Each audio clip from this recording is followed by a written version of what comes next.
Alright everyone, so let's go ahead and jump into the Articles of Confederation, which was our first form of government here in the United States. So let's talk a little bit about the origins of it. So when the states declared their independence back in 1776, the states needed some type of government for the purpose to be united. At this point, they were fighting against the British as one whole nation. They could no longer fight them as separate states. So delegates from the 13 colonies gathered together to basically form a new type of government. So by November 15th, 1774, the Articles of Confederation was approved. The last state to finally ratify the Articles was Maryland back in March 1st, 1781. So right here we have a little video that talks about the Articles of Confederation and what they were. I'm not going to spend too much time going over the Articles just because they no longer are relevant and it didn't work. That's just the bottom line.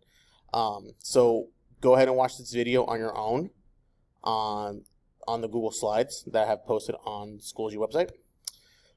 But after watching the video, you'll see that they had some issues with the article.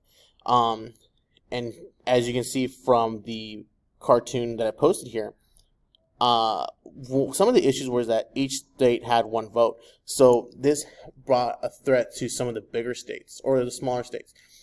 Actually, vice versa.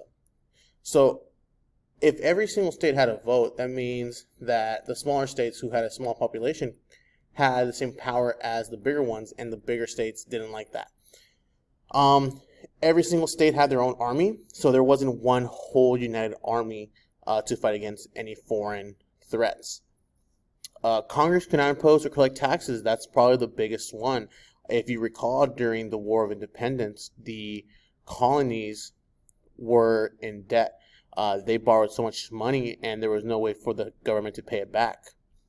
Cannot regulate foreign trade. Again, trading with foreign nations is a way for countries to build wealth. There was no executive branch to enforce these laws, the laws that were being created. No national court system. So there's no way for states to settle their disagreements because there wasn't any place or any body of government to settle those issues.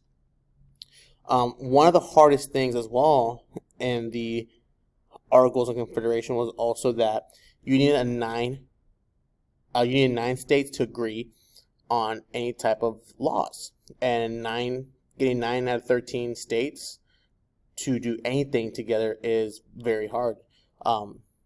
Just getting 9 people to agree, even to go out to go eat, is probably hard enough, not let alone to agree on a new law. And probably the most difficult part was that they needed all the 13 states to agree if they wanted to make any changes whatsoever onto the document, onto the government. So it was time for a new government. High taxes led by the individual states led to much civil unrest. At this time, farmers were losing their land because they weren't able to pay back the state governments for the loans that they took out to purchase these lands. If you couldn't pay your debts, you were essentially thrown in jail. Shays' Rebellion is a great example, and we will look into Shays' Rebellion in our assignment afterwards. And Shays' Rebellion was really the last straw on the camel's back. It showed that there was a need for a strong central government. There was a real lack of central leadership. So the delegates from the states were called back. And in the summer of 1787, delegates from the colonies were called back to Philadelphia, with the exception of Rhode Island. And we will get into that into the next week. So during the summer of 1787, became known as the Constitutional Convention.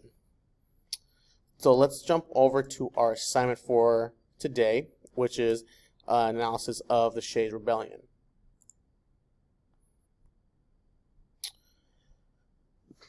So you're going to read an article that's going to be here, in which you open up,